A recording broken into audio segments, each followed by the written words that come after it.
Swordigo.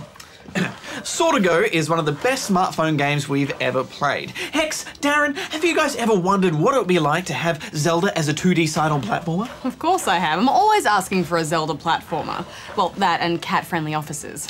And Cupcake Rain. Oh, I can help with that one. Charging my cupcake card. No, guys, let's stay on topic. Like almost every other gamer in the world, these developers clearly have a lot of love for Zelda. A young boy setting out on an adventure, an iconic scene where he gets his first sword, cutting grass and smashing pots to collect rupees, and dungeons with treasure chests in them.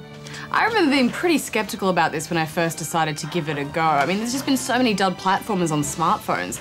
Slapping touchscreen controls over a retro classic can result in a pretty broken game. Affirmative, Hex. Normally the only games that do work well on smartphones are those experiences which are designed around taps and swipes. Swordigo uses an on-screen D-pad, but it's more responsive than any other we've found. It's perfection.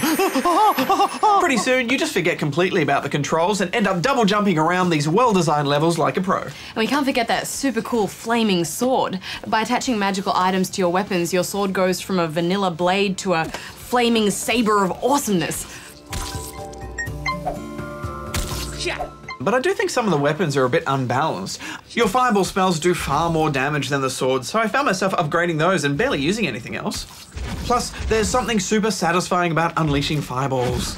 Or maybe you just weren't using the swords properly, Barjo. In the hands of a skillful player, they can turn the tables on your enemies spectacularly. Ha ha ha ha. Well, after I'd nearly given up on touchscreen platformers, it's really clear that the developers have lavished a lot of love on this project. I loved it. I'm giving it 8.5 out of 10 rubber chickens. I couldn't agree more, Hex. And while I always prefer an actual D-pad and buttons that I can feel and touch with my hands, this was masterful work. I'm giving it 9 out of 10. It really tapped into that nostalgia.